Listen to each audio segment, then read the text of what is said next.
Hey, today on the show, we've got a few currenty things-ish. If you haven't heard, the government have rolled back and made some tweaks to the $3 million super tax. We'll talk about that. But before we do, Rach from This Is Property and Sphere Home Loans, what has one major bank recently changed? Oh, one major bank has recently changed their policy on Bitcoin or any sort of digital currency, and they now accept that as genuine savings from today, hot off the press. And we are recording on the 22nd of October. So it's a major. It is a major. Who is it? The biggest major. Okay, CBA, everyone. CBA. So, wow, but it makes sense because if you are, like, I think most people who are dabbling and, well, particularly for me, like my crypto strategy is Bitcoin and Ethereum. Like I'm not really dicking around all the altcoins. But if I'm storing money every week and I've got to, like, regardless whether the coin fluctuates, I can prove that I can save the $200 a week or the $100 a week. Agreed. Yeah. So they're taking it into account as an asset as well as... They always took it as an asset, Right. but this for genuine savings. So Yep. that's a really big thing for a lot of people who do put their money into that sort of forum. We haven't got to cover it, but we'll go there. Banks need to see that you can save money, and some will take rent as genuine savings, right? Oh, absolutely. Yeah. And do most do now? Some do. Some Not do. I wouldn't say most. Right, okay. Well, Percentage of it, yeah. there you go. If you have been putting a few dollars a week or a month into your coin account, you can use that as genuine savings with CBA now. Now, we did some episodes. Just another one of these little flies. We've got bugs all over the studio. Don't know where they came from. It's going to annoy the snot out of me. Rach and I have not seen one bug. You will, but I've got attention to detail, John. I have. So we did some episodes on when it was announced, this $3 million tax on super. Over the last few weeks, we covered on the Retire Right podcast, I think last week or a couple of weeks ago when you're hearing this. But the government has come out and said that we will make some changes. The first change is rather than doing an extra 30% tax on everything over $3 million, like unrealised gains and all, they're changing it so they will not be taxing unrealised gains, and they've split the band up. So from $0 to $3 million, you'll pay your normal 15% tax. From $3 million to $10 million, it will be the 30% tax. And from $10 million on, it will be 40% tax. So that will that should get waived through Parliament, set to start next July, the 1st of July. And they're indexing the amounts. So each year the amount caps will be indexed. So Right. And the indexing part was the part that concerned me the most. yeah, I mean, I was concerned with the unrealised gains, Yeah. but I kind of get it because a lot of the unitised funds already work that way. Yeah. And a lot of things aren't indexed in the money world. Like your income tax isn't indexed. There'd be a lot of maybe farmers out there that might be happy with the unrealised gains. Yeah. Well, yes, but so this was the thing, right? Do you know any farmers who legitimately own their farm in a self-managed super fund? I don't know enough farmers to be dangerous, I suppose, but Because it's a bigger issue. Because if you did own your farm, if you died, your superannuation benefit has to be paid out. yes. So I think the farm would have to be sold. Well, so if there was you and your brother and you had a $10 million farm in super and you died and your member benefit was half of it, Yeah. $5 million, that has to be paid out to your beneficiary. Yeah.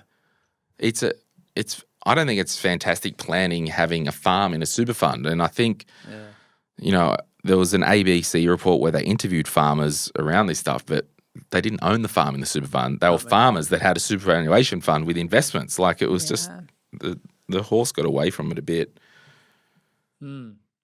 also at the same time that they made this announcement, they tweaked the low income superannuation tax offset, short for LISTO.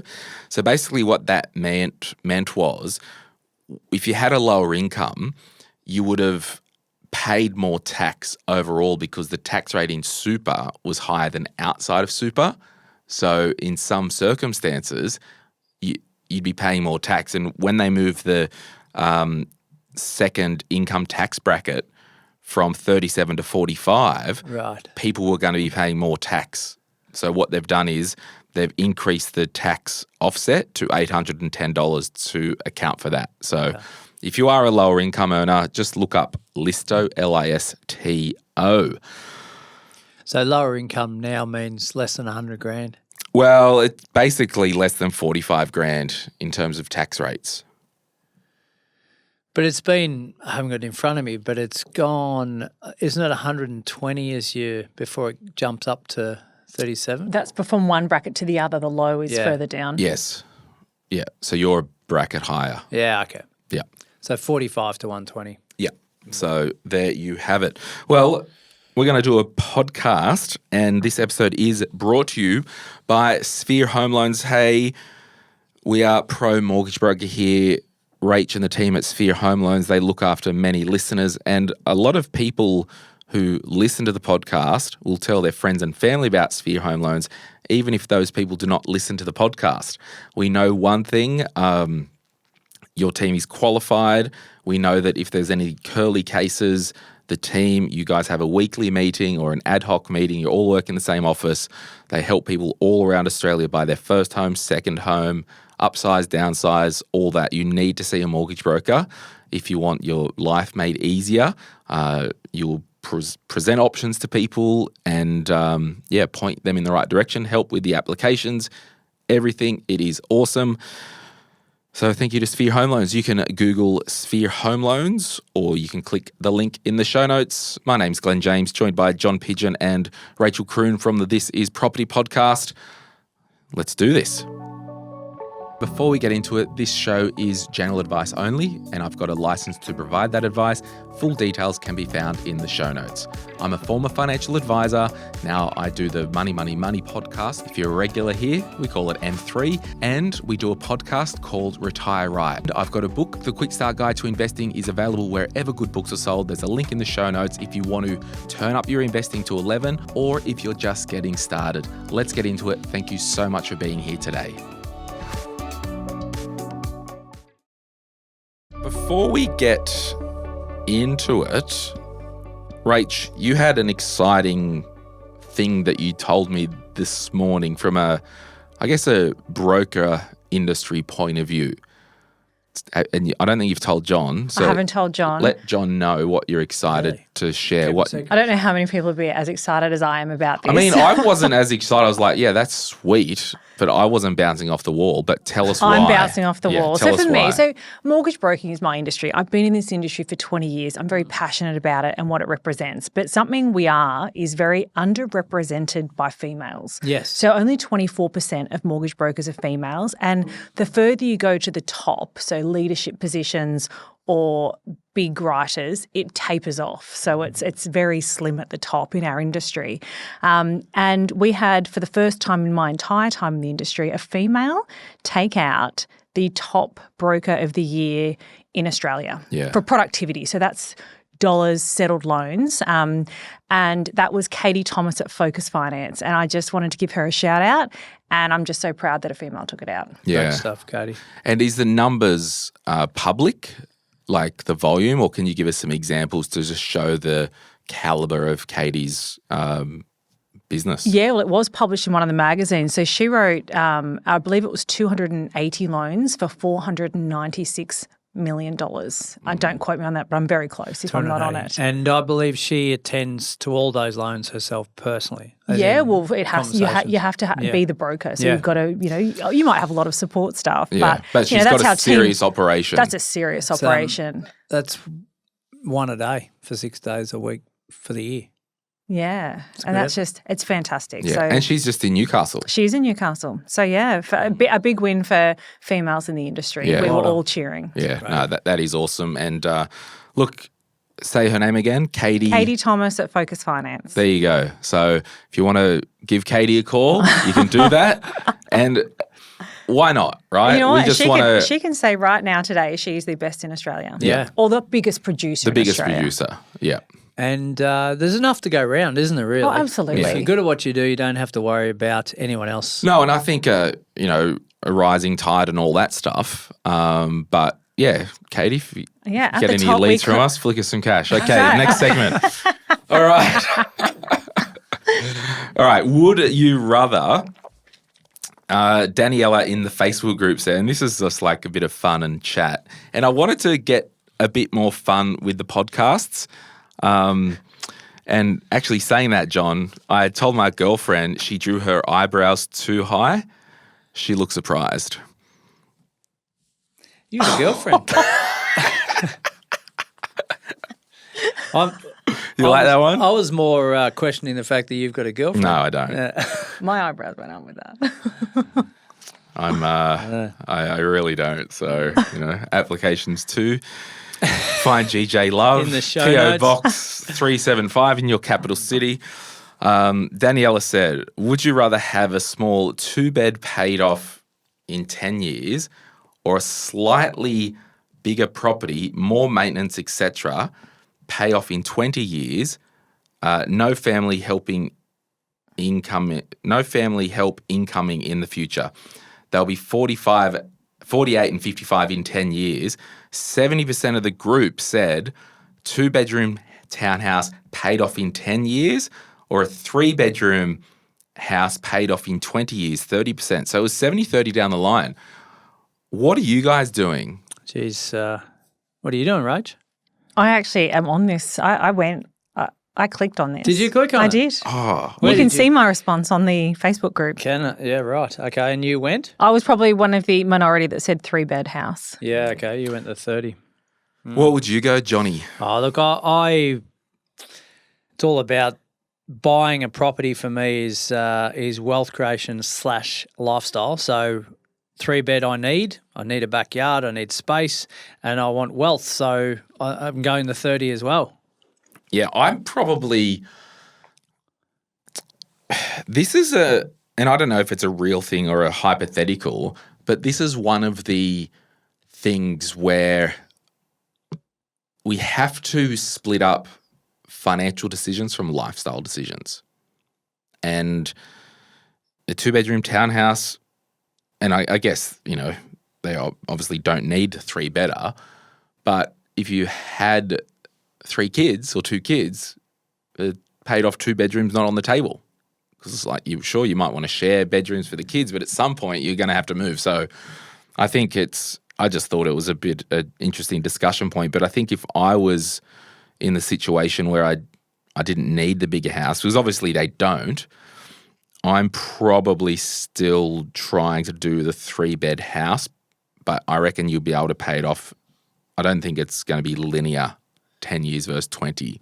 Yeah. And these are all hypotheticals. Yeah, and it depends what you prioritise in life, isn't it? Is it, okay, I can get it done in 10 and enjoy the next 30 or 40, but not have the wealth in that period? I don't know, because, there's no one size fits all. But No. it's good, There'd be a lot of variables to that too. But most people like the idea of paid off in 10 years. Sounds like it, doesn't it? It's interesting. And the 2-bed townhouse, whilst it's smaller, it still could have ongoing issues. Yeah, what if that they the need a 3-bed house friggin' special levy of $10,000 per person? Yeah. And what if the structures weren't? Yeah, A lot of what ifs, but I just thought it was interesting. Most people says 70% 3-bedroom townhouse paid off in 10 years. But I'm probably going to stretch myself. Actually, it was interesting. When I bought my first home, and this is kind of true when we do stuff for the first time, it can be scary and intimidating. And if we're trying something for the first time, we might not make a bold move. And everyone who's ever bought their first home before, it was really scary getting that mortgage and, committing to that monthly mortgage. But 6 months in, it was just normal, like it was fine. And my old man's quite conservative in terms of, financially, fiscally, I guess, in terms of doesn't spend lots of money. Well, he bought a new gun the other day. He does clay targets and he does all that stuff. Wasn't for self-defense. No. And he's got like $7,000 Beretta, like under-over shotgun, 12 gauges. Yeah, he's really into it. But anyway, he said to me when I first bought my house, my first home, at the time I was really scared because I had to kind of stretch myself and the interest rates were cheap at the time. Him coming from an environment that was like 17% interest rates back in the day, he said to me, because I remember the rate was 5% when I got my first loan, he's like, borrow as much as you can for that cheap money and just stretch yourself. And the house that I bought, when I did the walkthrough in open, I'm like, I don't know what I'm doing here. It's too expensive. It's nice. Anyway, ended up getting that one. And I'm glad I did stretch and push myself.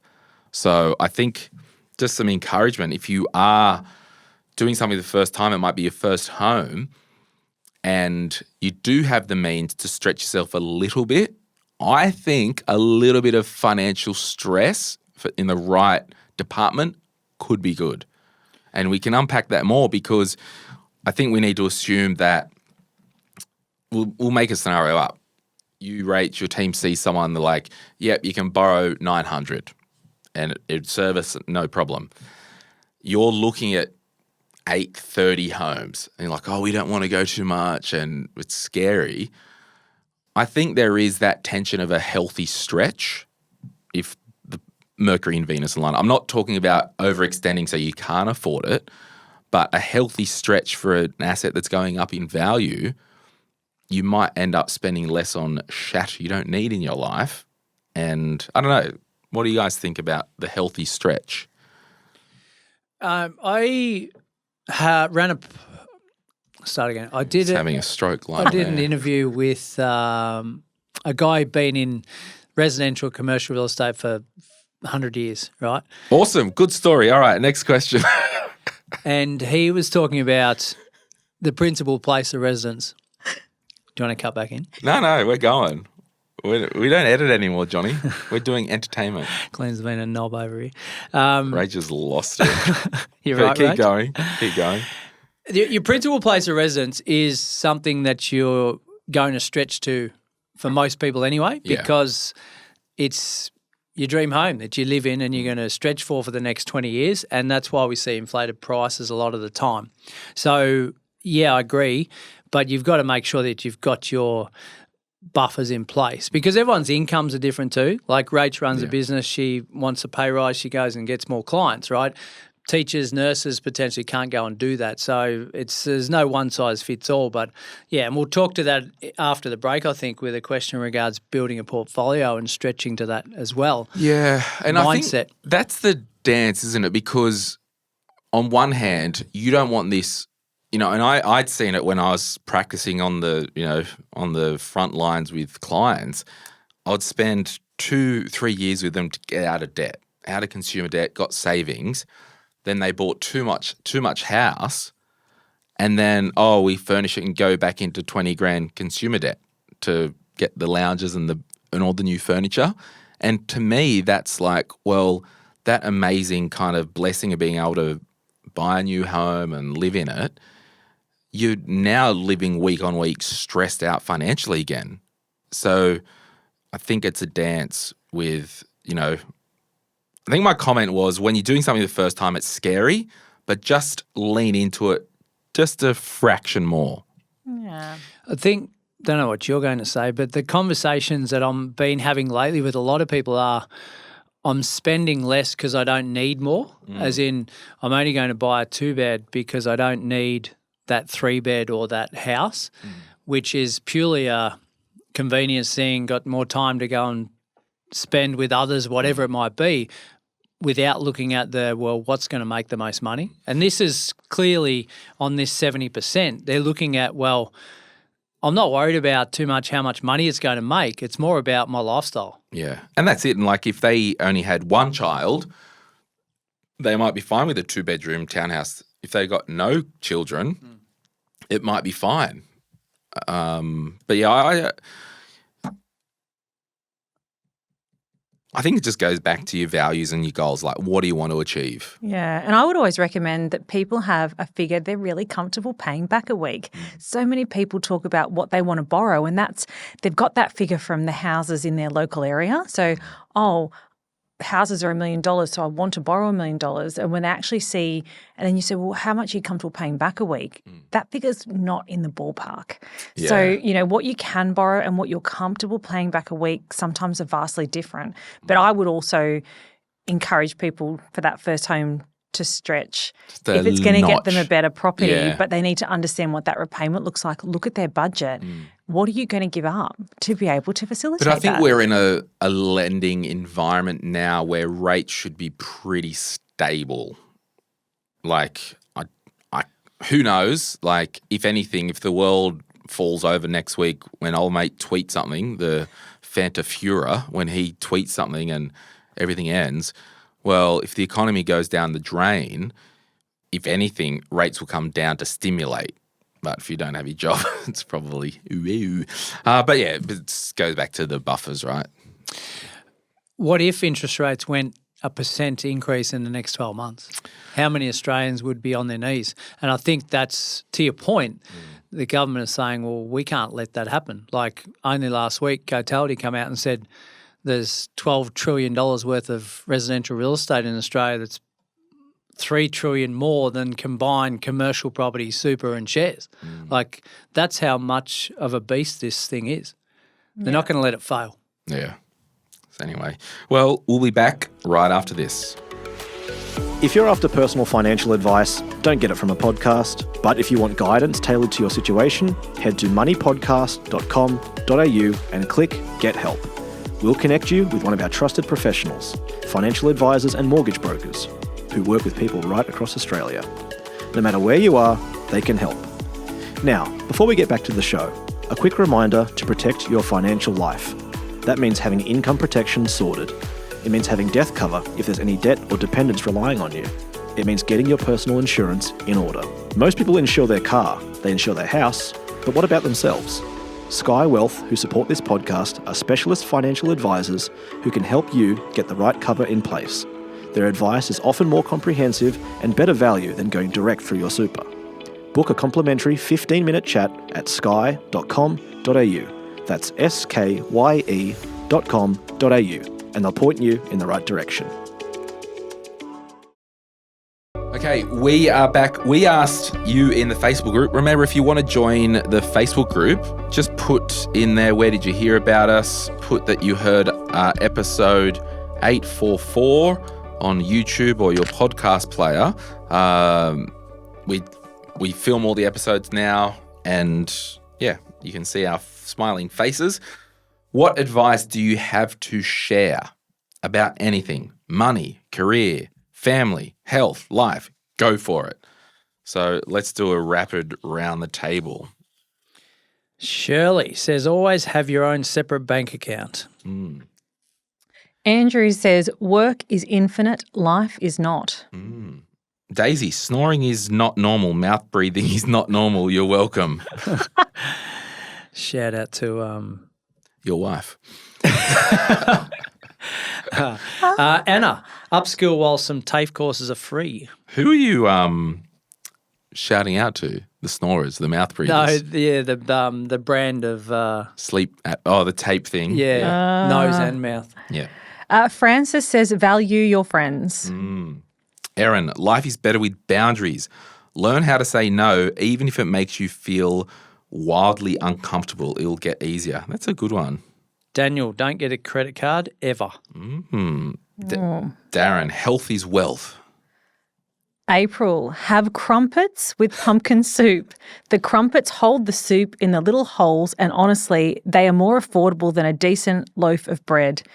Game changer. That's going next level, Crumpets isn't would be really bad for you, wouldn't they? it? They would be, generally they are, yes. I like crumpets with butter and honey. Oh, how nice. And then it like dribbles through. Let's get some crumpets for the studio. We need to buy a toaster, actually.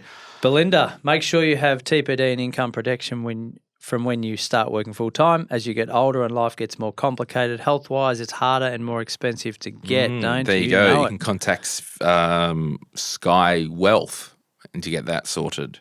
Jessica, never take advice from anyone who hasn't demonstrated from their own results that they know what they're talking about. Yeah, I love that. I love that. Wow. And you, Jessica. If only Yeah. they saw how much money I don't have hosting a money podcast. Stefan says the most important financial decision of your life is your partner. Don't rush it. I'm not Stefan. He is taking his sweet Alias, not time. Glenn. Oh, gosh. Natasha, don't wait for someone else to make your dreams come true, or it could be too late. That's Glenn, a good one. Directed towards you, all All right? right, let's go. I'm here for it. Volunteer at your children's activities. It's a great way to build the community that they grow in and can be connected with them. Just don't be a sports coach. Jade, peanut butter and butter together. Yes. Amen. Simo says always check for TP before sitting down. Well, it's a good one. Benjamin, take action. If you've thought about it for months, it's worth doing. Join the gym, book the holiday, buy the shares, ask the person on a date, take the job interview. Colin said condoms are cheaper than nappies and child support. It's true. It's true, apparently. So there you have it. And before we get back into the rest of our chat, if you have strolled into this episode and you're like, oh, these cats talk too long and I just want clips, we've now relaunched the This Is Daily podcast. Right. So Spotify paid us to do a daily show a few years ago. And when that ended, I think their marketing budget ran out. I was one of the only creators who had in the contract that I wanted to own the RSS feed. So we've still owned that feed. And there are now daily clips 7 days a week of just little 10-minute snippets from all our shows. So Oh, great. That's cool. so that's This Is Daily, wherever you get your podcasts. Right. And if you subscribe to our YouTube, you just see the clips come up. So thank you for your support there. All right. Speaking of capitalist pigs, Ryan in the Facebook group, interested to hear from others what changed when they went from owning one to multiple residential investment properties for the purpose of optimizing and simplifying in terms of property management, changing ownership structures, insurances, ways to track expenses / earnings and performance. How do you guys manage your investment properties? What changed? I was pretty pumped about having, and this is my little tip and not everyone loves it, but I have an offset account for every property and it's linked to my home loan. So it only ever works against, the debt that I want to get rid of.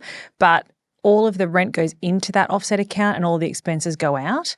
And I just love to track it. I love to track and I keep each buffer one in there, but every property has its own offset account named that. And I just find that a really simple tool to track each property. Should have heaps of offset accounts, John. That's right. Should be. No wonder CBA came out with unlimited offsets. Yeah, that's right. For Rach. It's called the Rach offset system. Her mortgage broker was the one who won all the awards after writing all Rachel's loans. Yeah.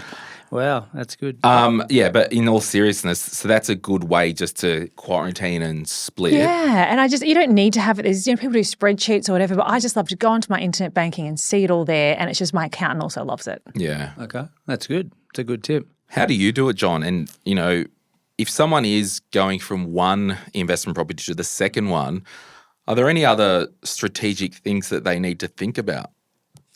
Well, I think it can be quite daunting in people's minds, like we said before about the first property, and stretching ourselves. We're stretching ourselves in our own mind a lot of the time when we go to buy multiple properties. Like you think it's all going to compound, and a lot of it's based on our experience we've had with the first property.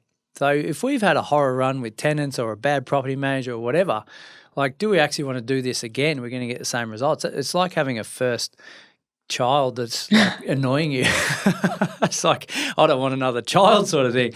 But it's not really like that. And I think the term I thought of when I saw this was excitement. It's like, okay, I'm building my portfolio, I'm building my wealth, I'm leveraging the bank's money more.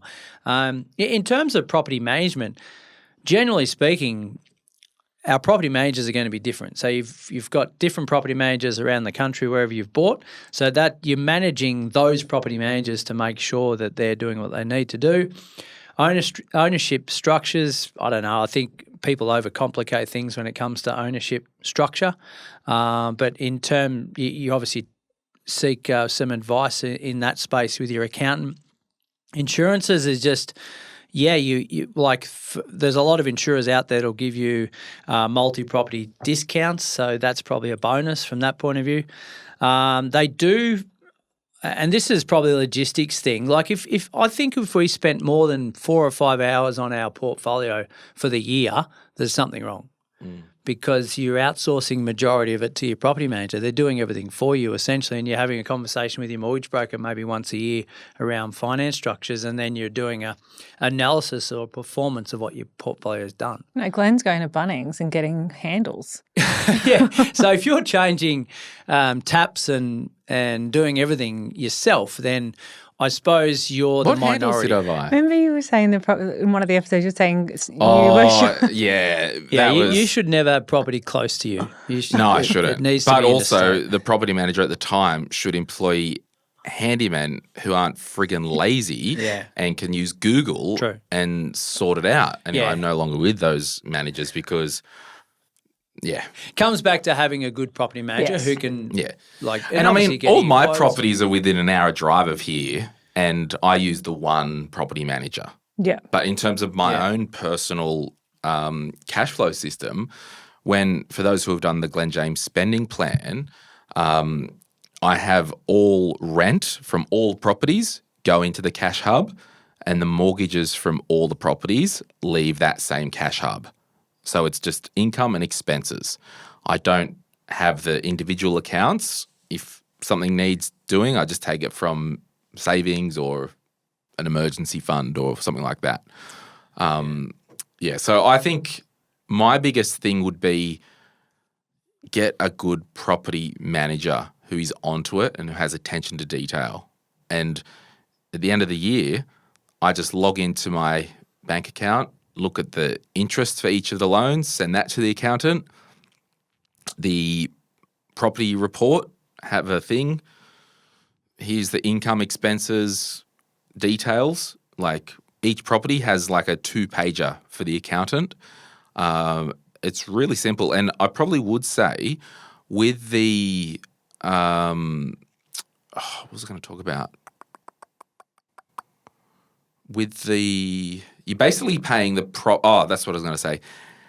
If you do need to pay an expense for the property, get the property manager to pay for it, and their report will catch it for your reporting. Yeah. So I send Everything. all my rates to the property manager.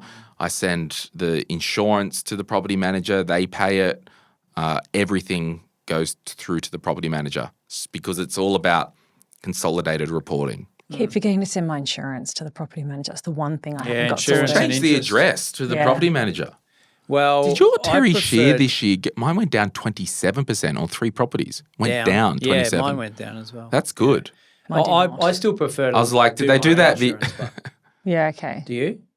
I organise my own. That's the only thing I do out of the management and then you statement. just send them the statement. Yeah. But yeah, I run a property management tracker. You can put up to 5 properties in it, which doesn't cover your portfolio, Rach, but it gives you can fill it in monthly or quarterly, and it gives you a summary of your whole portfolio, which is cool. I can put it in the show notes if they want. Yeah, we'll do Yeah. that. People can buy that. And then no, we can give it away. Oh, okay. Yeah. We'll do that. Earnings and performance, we use a 20-year tracker to update yearly and just see how that's tracking and update your performance there. So, I think sometimes, Ryan, we overcomplicate it as investors in the property space.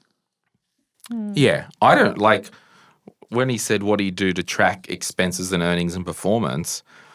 It's like an annual thing. It's like, okay, here's the rent for the year. The expenses are pretty stable.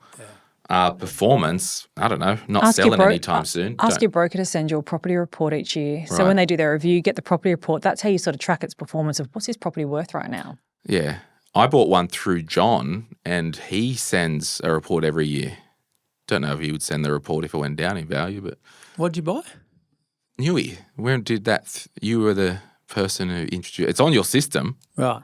I got one through John and I sent him the report. Like, Oh, look the at this. totality report. Yeah, Yeah. whatever it is. Yeah, okay. Yeah. So, yeah, I'm confused here. But in any case, the tracking is great, but don't overcomplicate it. And I was going to say something on this in terms of, every year I think the neglected part of it is maybe your repairs and maintenance. So to say, well, okay, property manager, what may I need to attend to in the coming years, and just forecast an amount for that. Because I have the account set up separately, so the loan is tied to the home or the investment, and then my account's linked to that. They're not combined like you have yours, Rach, which is there's no right or wrong, but Anyway, and just there was another thing in the Facebook group from Sam. Family members have paid for a course from another podcaster, in brackets, swears a lot, interviews couples about money and turning their lives around. It sounds like he encourages people to buy investment properties off the plan. How do I convince them they don't need to pay for advice when there is free podcasts like this one with great info? Is there a course? Is that course some type of pyramid scheme? I feel like they've been conned. So we don't know who they're, talking about, and it probably doesn't really matter. But I think it's hard to know if they're just flogging off the plan off the back of paying for a course. That's a red flag, IMHO. Do you reckon? well, yeah, I mean, Because they're obviously they- going to be getting an extra 14 or 15 grand under the table that does not need to be disclosed. so who are they? Though? I don't know. It doesn't matter. Regardless of who they are, there's a lot of people operating that sell property off the plan that are getting a lot of money from selling that property off the plan, and mortgage brokers included, that I guess aren't disclosing it, or because they have ownership of different businesses. So it can be hard to track. When we did and have done the episodes over the years with Third Eye, Luke's been on the podcast, they said to us, like, we'll come on the show. If any properties sell, we can give you a cut of any. I said, nope, don't want any. I'd rather you discount the listener. I don't want undisclosed, under-the-counter stuff. No one in my team has ever received any form of commission for any sort of property, nor will we ever. Yeah, because it's a slippery slope. So that would be my thing. I think the question there, how do I convince them they don't need to pay for advice when you get free stuff? This is interesting. Yeah. Why do people pay to go to Pilates when you can watch it on YouTube? It's exactly the same. It's the confidence thing. Yeah. It's the direction. It's the, am I doing things in the right order? So that's not bad within itself. I'm happy to pay for good advice. Yeah. What about bad advice? No. Well, but how do you know it's good advice? Yeah, correct. That's the thing. And I think that's a knowledge thing, isn't it? To know, regardless of whether it's an off-the-plan apartment or existing property or whatever, you've just got to have the knowledge to ask the right questions to know whether it's going to be right for you as well. If someone's trying to sell a product to the general public, in my mind that's a concern, because how do they know that it's right for you? Right? That's the key part of that. I don't mind people. What I probably would say, even, for example, if John was running a property course, which he does, you don't have any built-in off-the-plan arrangements with builders, do you? Hope you say no. No. That to me, that's just the biggest red flag. Paying to go to a course, to get encouraged, get inspired, structure, awesome. It's just, if that's the only thing they're doing, I like how John teaches people how to fish if they want. Or there's an arm's length, buyer's advocate that will just, it's a fee for service thing. Yeah. If I was getting advice on a property, I'd want to know if they offered just new properties, or do they offer every property? Because how do you know a new property is right for you? And that's probably a question for Sam to ask his in-law. Yeah. Ask them, when they're doing this type of stuff, if they do have property recommendation, is it only units off the plan? Is it only greenfield house and land packages? If it is, I'm politely not doing that myself. And how does it work for me? Yeah. Like what does it mean for my portfolio? What's the cash flow like? What's why are we doing this? Are we doing this because are we going to a Ford dealership and we only sell Fords, or are we doing it because it's actually going to be part of my plan here? Yeah. Yeah. And I guess what happens under the bonnet, if you want to look under the bonnet of this, is buying an investment property a good idea? Yes. Like, it's a great idea, but that doesn't mean I could have a client come to me and go, oh, yeah, you should buy an investment property. Absolutely, you should. But does that mean I can flog them a new property off the plan? Doesn't mean that's the right property for them. No. I think their strategy might be right, but they've got to look at all of their options. All options, yeah. Yeah. I'm just proceed with caution if that's the case. Sam's asked a few questions. We answered a couple of his Yeah. today. Oh, was there? Yeah. In today's episode that we recorded. Oh, the property episode. Yeah. Right. Okay. Well, there you go. Thank you, Sam. Good on you, Sam. But yeah, the course is definitely not a pyramid scheme by definition, because pyramid schemes basically they collect money off people and pay out people that have been in there with new money, and that's why pyramids. But I get what he's saying. Yeah. Is it some type of con job? All right. In finishing, Nancy heading to New Zealand in a couple of months and wondering what's the best way to take money over there. Thinking wise, but I've heard we can just use our ING debit card too. Anyone been over recently? How did you spend money? Nancy, if you've been to Sydney, Perth, Adelaide, Melbourne, trust me, you'll be fine in New Zealand. You can use any card you want and it will work fine. Any other comments on travelling? That's good to know. I'm going there next month. So Are you? yeah. Why? Yeah, a bit of a family sort of hiking, cycling, biking. Nice. This guy. Queenstown? Pigeons on tour. It is Queenstown, yeah. Yeah. But that's when I was in Europe, I took a heap of cash up there because I had left. Remember, I tried to offload the cash to you, and I don't think we ended up doing it. No. I didn't end up, I just used my card for everything Yeah, because everything's digital. yeah.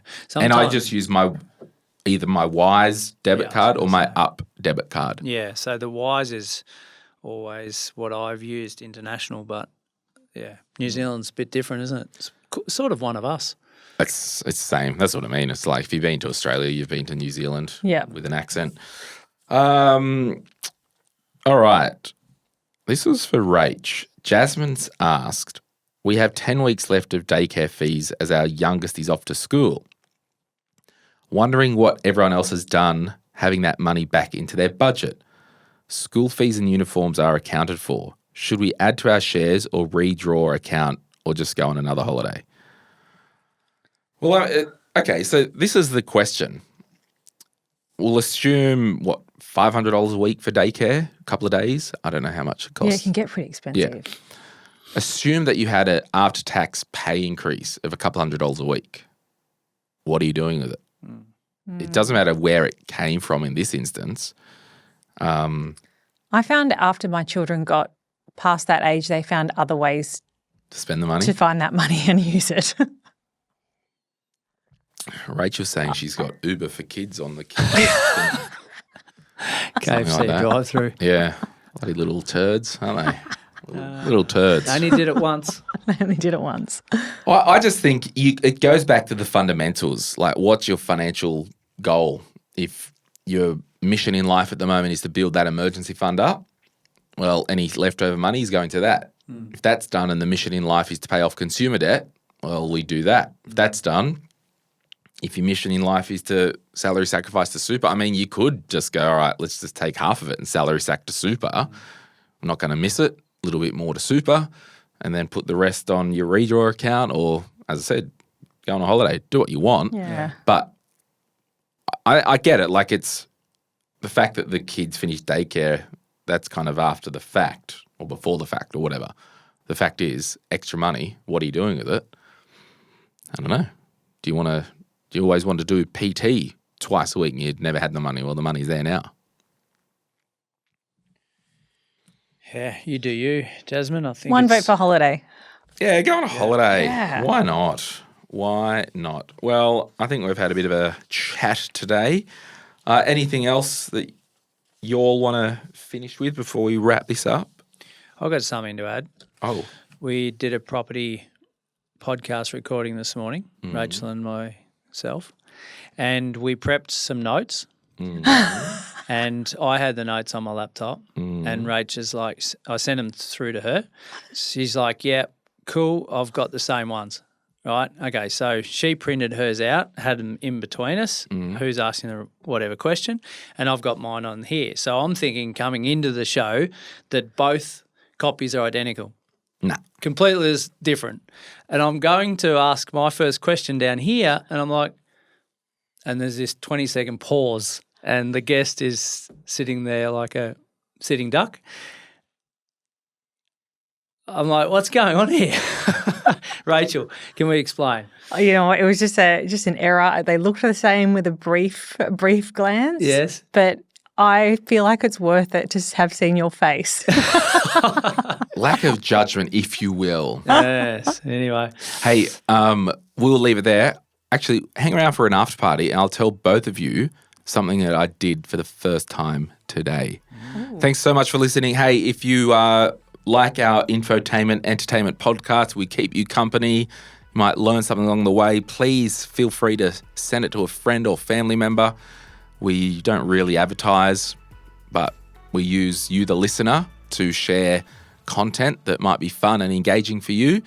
As I said, I want to have a bit more fun with this, getting a bit over it. So, I might have the odd, do you want a bonus joke, John? About time you got going. Yeah. You shouldn't Google jokes, though. Just try and create your own. Yeah, I will. But we'll leave it there. If you are new, we do a bit of an after party after the credits. To be fair, it's another place I can put a dynamic ad marker. But we'll be in the after party if you want to hang around. If not, piss off. See you later. Glen James here, John Pidgeon and Rach Kroon from This Is Property. Bye. Bye. Any advice is general financial advice only, which does not take into account your objectives, financial situation, or needs. Because of that, you should consider if the advice is appropriate to you and your needs before acting on the information. If you do choose to buy a financial product, read the Product Disclosure Statement, PDS, and Target Market Determination, TMD, and obtain appropriate financial advice tailored to your needs. Simo Interactive Pty Ltd, the publisher of this podcast, and Glen James are authorised representatives of Money Sherpa Pty Ltd, which holds financial services license 451289. Opinions or comments from any guests on the podcast are theirs and not those of the host or the publisher or their respective license holders.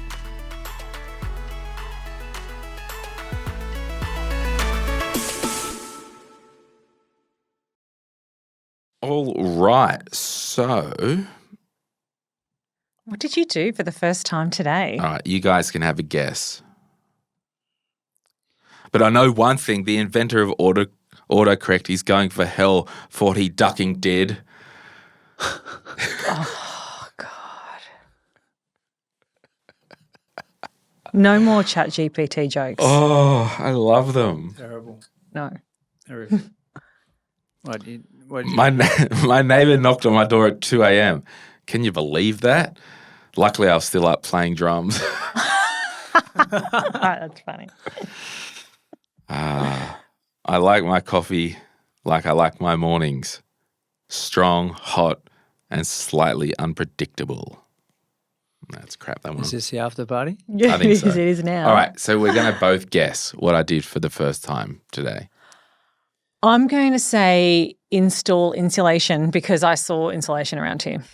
No, I've done that. I did this room. Ah. After installing the insulation in this room, I made a vow I'm not doing upstairs. So I paid someone. You got out of bed before 5. Yes. Yes, I did. Oh, no, but that's not the first time I've done that. Oh, right. Okay. I thought that was. This morning, I did a group fitness session. Pickleball? No, group fitness. Yeah. Have you quit pickleball? No. Oh, you I thought it might have been your pickleball team Well, doing pickleball's fitness. like once or twice a week of an evening Right. or afternoon. So but- where'd you do this Wow. in a gym? Yeah. Cardio or weights or a mixture? It's both, like it's cross-training group fitness. Yeah. Ryan, if you're listening, can you let us know? Because Ryan got me onto it. Right.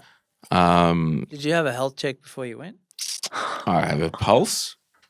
I'm really proud of you for doing Yeah. that. Ryan's coming. Yo, yeah. What was the gym we went to this morning? On New Strength. Oh. Right. Yeah, so Ryan's been going to New Strength at Gates Head. Right. And they've got their own podcast. They do that. And I think they're going to be using this studio to record their stuff. And then I met the guy and I'm like, I do need to do that. So Just up the road. yeah, around the corner. It's just down from the Toyota. Ah. But you know when you do something for the first time, you can be a bit anxious. And it's so hard, the first one. And it was really hard this morning. Was it? They were like How long? an hour. Oh. Anyway, but I was so anxious because I'm like, it was 6:30 a.m. I'm like, all right, I'll get up 10 to 6, flaff around for 20 minutes and out the door by 6:10. And you set your alarm right early. When you get so anxious that you got to get up early, you can't sleep. Yeah. So I was like half asleep the whole night.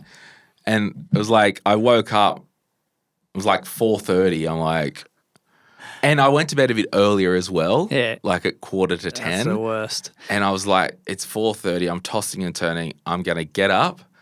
And I just got up, watched half a show on Netflix, flapped around, and yeah. Well, you went. So you'll have DOMs tomorrow or the next day? Probably for the next few days. Yeah, good Are you stuff. going to do that regularly now? I think so. I think I need to. So good. Yeah, and it's good because it's in the morning. Like, I hate it. Like, everyone hates it, but I hate it. The biggest thing for me is I'll do it and then I'll have to travel and I'll get out of the habit and won't go back. That's my thing. So do you want some advice from Yes. Papa over here? Yes, Daddy. Don't go too hard too early. No, I didn't. Yeah. Yeah. No, So- but I mean like going back again because you might wake Yeah. up tomorrow Oh, excited. no. I won't do more than once a week. Yeah. Because my ankle's rooted, I've just got to be very Yeah. careful. And you want to get to that stage where you look forward to it. Yeah. It's not a yeah. I look forward to it finishing every morning. That's what I look forward to. I'm there. I'm like, people pay for this? Yeah. What? The endorphins that are released are unquantifiable, aren't they? But I'm there and all these people like sweating their ass off because they had like 5 different activities or 6 different activities and groups of 4 because I think they got like 4 rowers, 4 skiers, Right. 4. What are the bikes with the fans? They're fun. Yeah. Oh, guys. yeah. Yeah. I call them the The Widowmaker. There we go. What's it called? It's what is it called? Butterfly or something. Yeah, so 4 stations that you work. Yeah, and then so it was basically they set the timer 5 minutes and everyone has to do the activity in 5 minutes. Right. And then you have a break before the next, everyone moves on. And like the first activity was the sled push. No, yeah.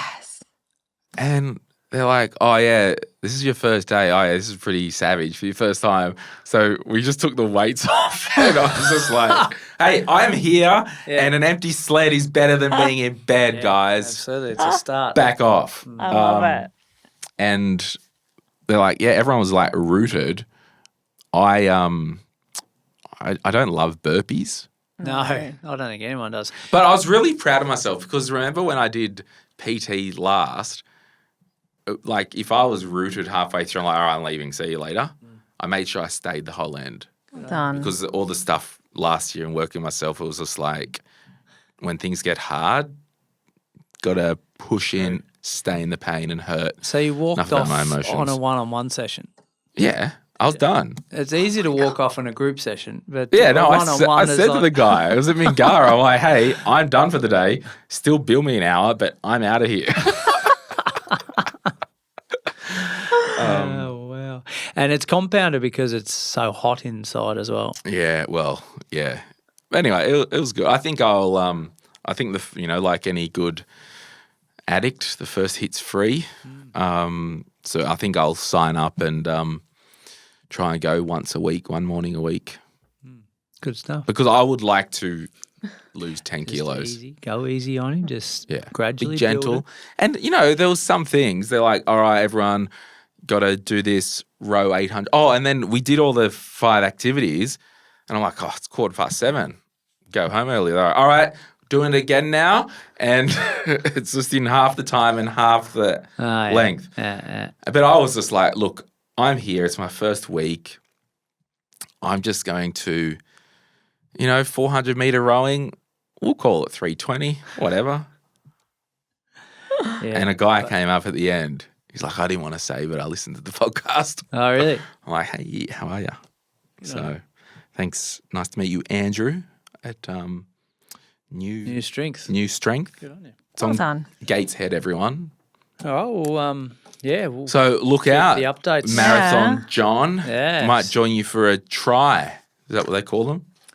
Triathlon? Yeah. Yeah. Triathlon. Maybe. Do they call them a try? Yeah, sure. Let's call it a try. Yeah, you can use it. Call it what you want. Yeah. Who knows where it can take you, Glenn?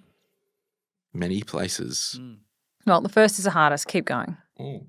Yeah, good encouragement, Rach. But to be fair, the reason when I bought this warehouse, I got the shower installed because I'm like, oh, maybe one day I can do some exercise things in the morning, then come to work, have brekkie, have a Yes. shower. And that's what I did this morning. Nice. So that's why there was probably water all over the floor in there. A lot of my team go to the gym in the morning, shower at the office, and then we Yeah. kick on. As I like to say, Rach, healthy bodies, healthy minds. I have drunk that Kool-Aid. The new Glenn. All right. I mean, I'll last a week, but anyway, see ya. Bye.